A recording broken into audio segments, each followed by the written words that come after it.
Was the Malamulele shutdown a waste of time? Is violence the only way to get government's attention? Has the provincial government failed to maintain the area of Malamulele? Did tribalism fuel the Malamulele unrest? What time is it? It's question time.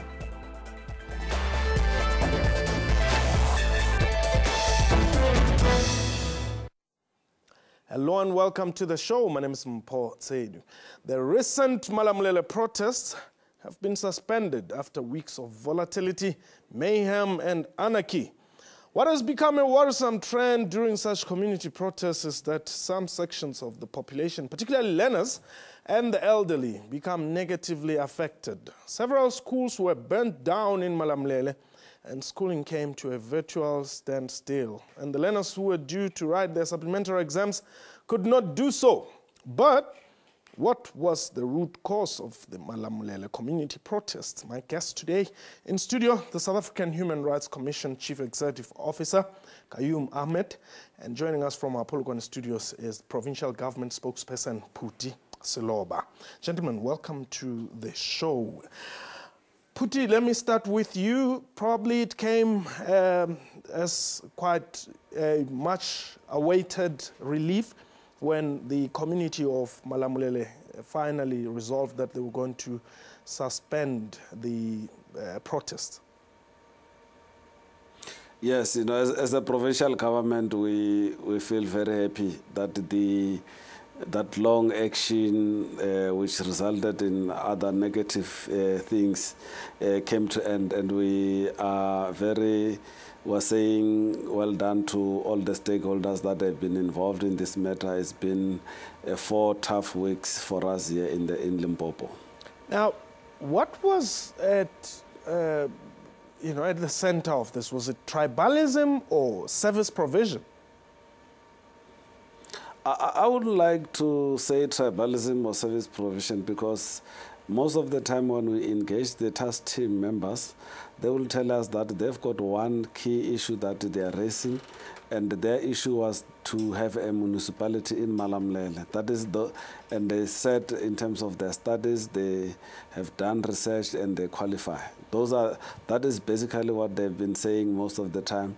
I wouldn't like to reduce it to the level of tribalism, although, you know, during mass protests, yes, there are some elements that see opportunities to bring tribalistic elements.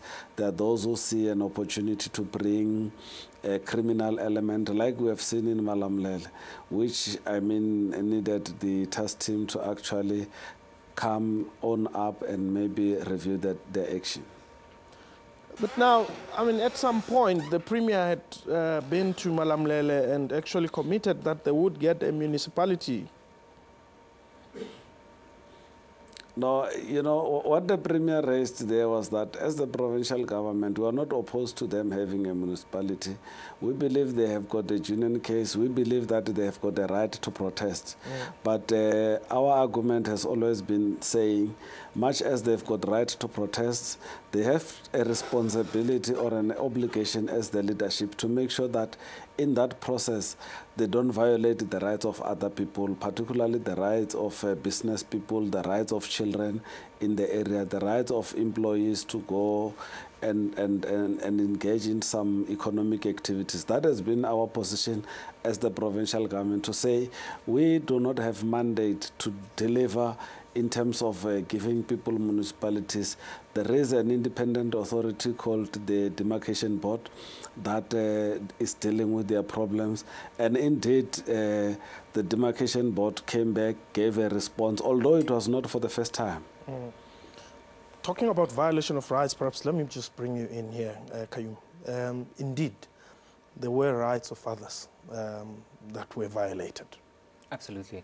And one of the rights that were definitely violated was the rights of young children to be able to attend school, which is something that I know a lot of attention has been paid to, but the impact and the implication of that for young people in South Africa is absolutely devastating. And this is something that, as the Human Rights Commission, we are particularly concerned about, the impact that this has on education and the domino effect this has on children then being able to graduate from school, access to jobs, and so on. This is a huge concern for us. Did you at any point engage with the leadership of the protests? Absolutely. The Human Rights Commission has a presence on the ground in Malamulele. We were particularly active in trying to engage with communities around ensuring access to education. That was one of our primary concerns. We recognized there were various other groupings working on questions of violence and criminality, service delivery, and so on. But what we were really focused on was to ensure that the rights of these young children were upheld. What this possibly shows is the level of desperation and anger of a community and how this manifests in rights violations. And we've seen this in other parts of the country as well. I don't think Malamulele is particularly unique. I think it's reflective and symbolic of much broader fragmentation and challenges that we face as a society. What did they tell you in your engagements? In our engagements, there were, depending on who you spoke to, you'd often get different responses.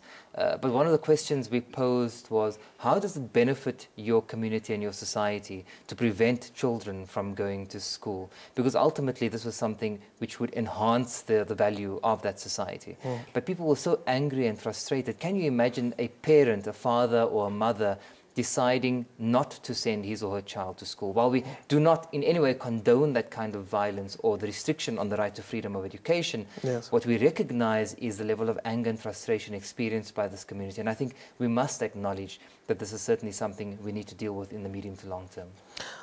Puti, obviously, you know, in the midst of all these violations of rights and all that, there's an inevitable dent in terms of human relations and social cohesion in that part of the province. What are the effects thereof, and how do you plan to deal with those? Yes, you know, like we have been saying it and raising it with the task team members, that in the midst of protest, it's very important that we conscientize our members to say the little that we have, let's make sure that we protect it. And we're not only talking about infrastructure, we're talking about social issues, the type of songs that people were singing, the type of tribalistic gestures that we have been observing in that area. But the paramount thing is that the destruction or the burning of public properties during protest, I think that to us it's a very serious thing, because now the action has been suspended. Children are expected to go to school. It means for children the action must continue because their classrooms have been banned. And that is why we are saying you can't, even as a parent, have a child who ban a shirt because he needs a trouser. Because when you buy him a shirt, he doesn't have a trouser. He's going to ban the shoes because he needs the trouser. You'll never get anywhere. You're not resolving a problem. You're actually sustaining the problem. And that is why we're saying it's important that we begin to work with other institutions like the human rights, the churches, structures, just to make sure that, and the moral regenerations, just to make sure that we educate our people, because it is very clear that most of the people that tend to lead protests now might not necessarily be the same people who led protests in the past, who knew when to sustain it, when to suspend, because we tend to have more damages instead of having minimized them. So by the time you get that small thing that you needed, you have actually caused more damage. And to me, it's like an unemployed person who says, because there is no job, there are no jobs, he banned the train. 2-3 days down the line, he get interviews, he get employed.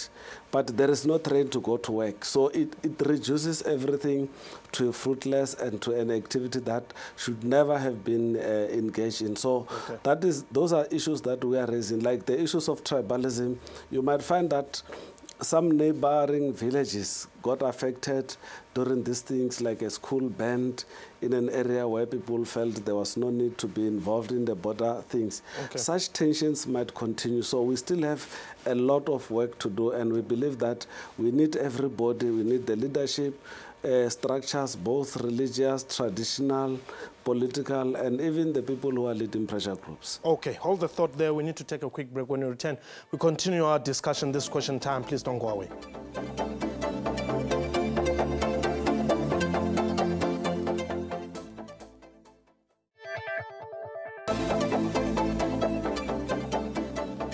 Welcome back. You're still watching Question Time. My guest today is the South African Human Rights Commission Chief Executive Officer Ahmed Kayum, and joining us from our Polokwane studios is Limpopo Provincial Government Spokesperson Phuthi Slobo.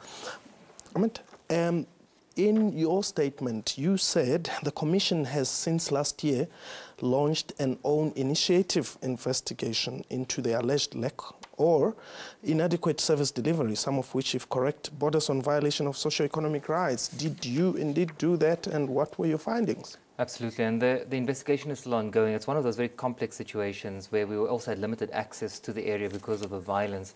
But we've come to recognize that socioeconomic rights is one of those fundamental rights enshrined in the Constitution that we must uphold and ensure is upheld, particularly when it comes to basic rights such as water, sanitation, and so on. And we've done a huge campaign around this particular issue.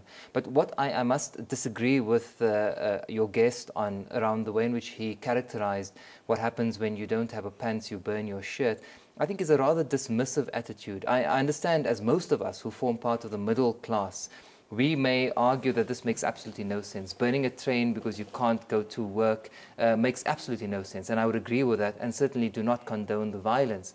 But what are these people actually trying to say to us is something we can't be dismissive of. We must hear what's happening when someone burns their school shirt because they don't have a pants, for instance. I think that this dismissive attitude is part of the problem. Government seems to fail to listen to the anger and the violence perpetrated in those communities. And it's often when the burning happens that they sit back and actually begin to pay attention. And this is what I think is a fundamental flaw in the way in which this situation has unfolded. Phuthi, is violence the only language that government understands? No. It is not true, and it's also not fair, you know, because I think with my learned friend on the other side, the issue of Malamulele, for example, it's not for the first time that the demarcation board gives them a response about the issue of the municipality. We know that this issue of them having a municipality in Malamulele is as old as 1994-95. And there's been studies, there have been interactions with the communities there, they've been taken through various processes to make sure that people understand. It's just that we are saying what is more important is that people need to be clear. If you engage in an action, you need to be sure of what are you trying to communicate. Because in the situation of Malamulele, we have all of us been there. The government has been interacting with the people. The municipality there has been getting involved there at all levels. Ourselves as the provincial government, including national government, we have been in constant contact and communications with the task team. We have been part of the discussions there. Some of these issues that are raised of service delivery, that is why we are saying what eventually started as people raising issues about service delivery. Once we started showing them the service delivery patterns to say there might be challenges countrywide, but you cannot then just look at your own situation and say, based on this, I'm going to block roads, I'm going to ban schools, I'm going to ban clinics. Are you saying, Phuthi, that government, are you convinced that you did enough? I believe that we did enough because we have always been with the people of Malamulele. So are you saying that the people of Malamulele don't listen? I will not say they don't listen. I will say their demands got hijacked. Somewhere, somehow, their demands got hijacked by criminal elements. And it was unfortunate that during the time it was hijacked by criminal elements, the leadership there could not get to a situation where they felt now that the situation is actually getting out of hand, which will have brought a serious tribal tension. Let's suspend the actions, because you see it's very difficult for people to embark on a protest action at the same time negotiating. We have been talking to the people of Malamula. There's never been a time where negotiations have closed. There's never been a time where ourselves as government from the province, including national, were not part of the discussions in Malamula. All right, hold the thought there. Now, let's look at the effects of that shutdown. So in as far as social development is concerned, you had the disabled, you had the elders, you had orphans, and just generally everybody who is supposed to benefit from the social security cluster of the government suffering there. Absolutely. And I think this is one of the dangers of how something can completely spiral out of control. If service delivery issues, for example, are not dealt with at the most basic level, it often has knock-on effects, and it affects people far beyond the initial group that's affected by the lack of service delivery. So as you correctly mentioned, I think the disabled, older persons and young children in this particular instance were deeply affected by this. Women are also particularly an affected group, and I think the use of culture and tribalism, as has been alluded to in this particular case, has certainly fueled that debate and discussion, and in fact possibly widened the gap between these various groupings, particularly the most marginalized groups within Malamulele. But is there, would you say, perhaps lack of understanding of the rights of South Africans, you know, because if you're saying that as part of your protest you're going to shut down services that include access to social development services for an elderly woman who's got no other means of income, then something is wrong. I fundamentally agree with you, and again, I would want to make it absolutely clear that as the Human Rights Commission, we definitely don't condone the violence and the shutting down of schools or access to social security grants. And we recognize that the Constitution is very clear around the right to protest. At the same time, what we've come to recognize is that only 10% of South Africans have actually read the Bill of Rights or have had the Bill of Rights read to them. There's a huge gap between our personal values as South Africans and the values enshrined in the Constitution. We absolutely acknowledge that. And I suspect part of the reason why there's a lack of understanding is because of that values gap that seems to be widening between personal values and constitutional values. Hold the thought there. We're going to take a quick break. When we return, we'll wrap up the program. This is Question Time.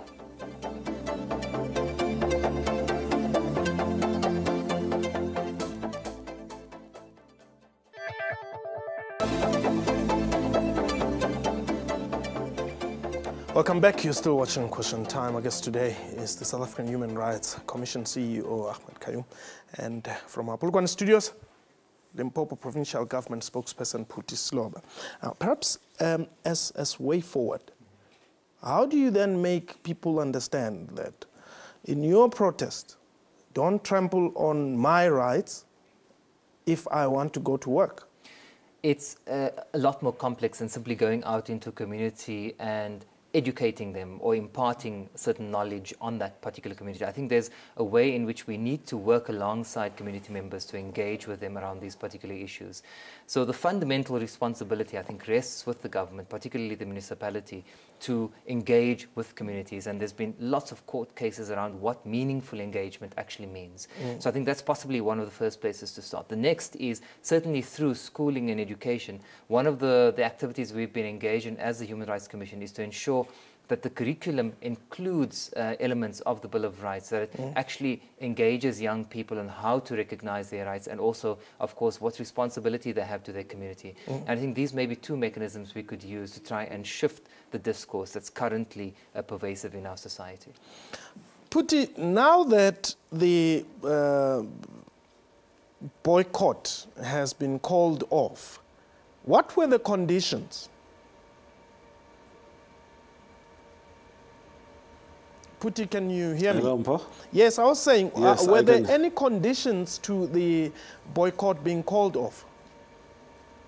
No. What we have agreed upon with the communities is that they must allow this other process that have started to come out. You remember the minister has requested the demarcation board to review the boundaries of certain municipalities in the country. Yes. And among such municipalities, I think in the Vembe district, there is Mutale and Thulamela municipality, which might, if people have make a proper presentation, it might result with something which might, we are not necessarily saying it might be a municipality in Malamulele, but it might, the proposal might incorporate certain areas previously in Mutale, other parts of Vuani, and getting into the certain areas around Malamulele, forming a municipality. So those are some of the things that we are looking at, and we are not saying it's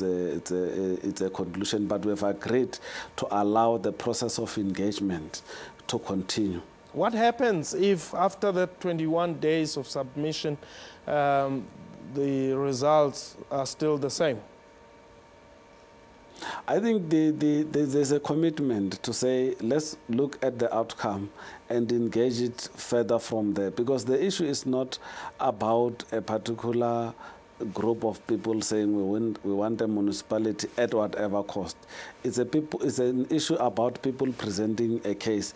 And the past 4 weeks of shutdown, of violence, of other type of things, we believe that both us as government and the people of Malamulele, we have lessons that we have drawn, and we are taking those lessons in terms of building our strong way forward. So we believe that really we are beginning to find each other, and the journey might be belonging to both of us if we continue with the engagement. And that is what we have agreed upon.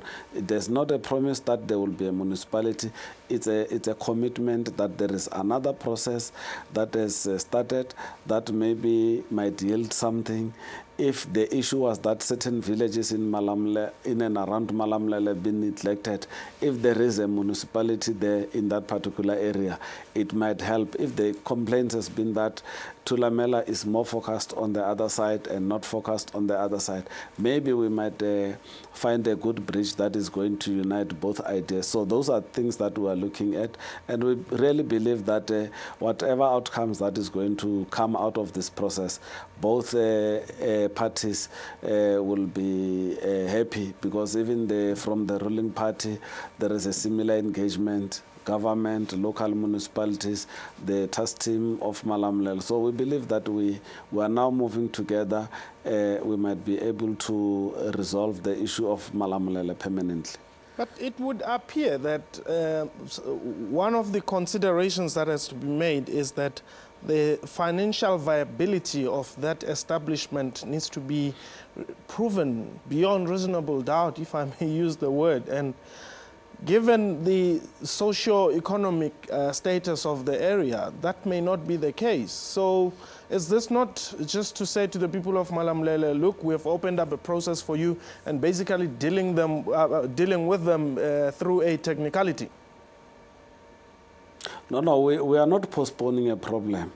The demarcation board said to the people of Malamulele to say, in the present form, your presentation, your argument for a municipality is not viable.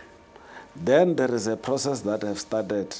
Mind you, they were talking about 14 wards there in Malamulele.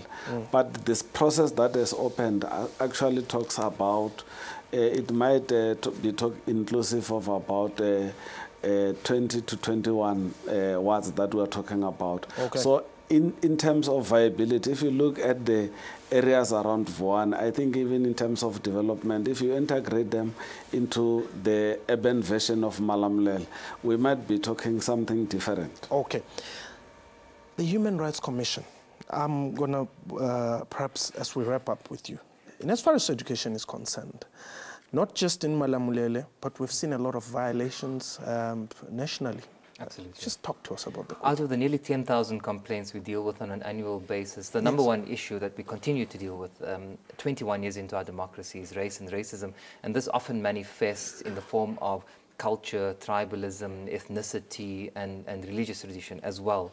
And so one of the big issues we want to focus on is looking at this question in the context of education. And the various violations we've seen, particularly over the past few months, in places like Malamulele as well as across the country, is something that we're deeply concerned about, because we do fundamentally believe that through education we're able to move away from this legacy of apartheid that we've inherited as a young democracy. And so if access to education is restricted, if children can't go to school, this is fundamentally where our society breaks down. Now, is there a way, really, that we're going to have to hear the end of this racial incidents that are happening in all the schools all over?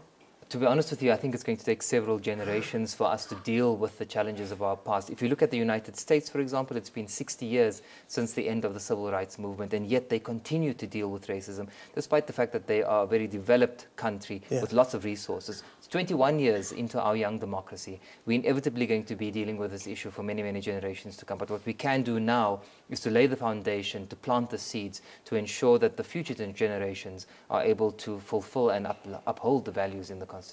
Thank you very much for the time, and thank you to my guest also, Puti Sloba from Limpopo Provincial Government. Just to remind you that indeed we had invited the Thulamela Municipality, the Malamulele Task Team, the border board, what is it called? The Demarcation Board, rather. Yes, we had invited them as well. All of them gave us thumbs down. That was Question Time for today. Follow us on Twitter at Question Time 24. Follow me on Twitter as well at Mpotsedu from me and the crew. Have yourself a wonderful time. Goodbye.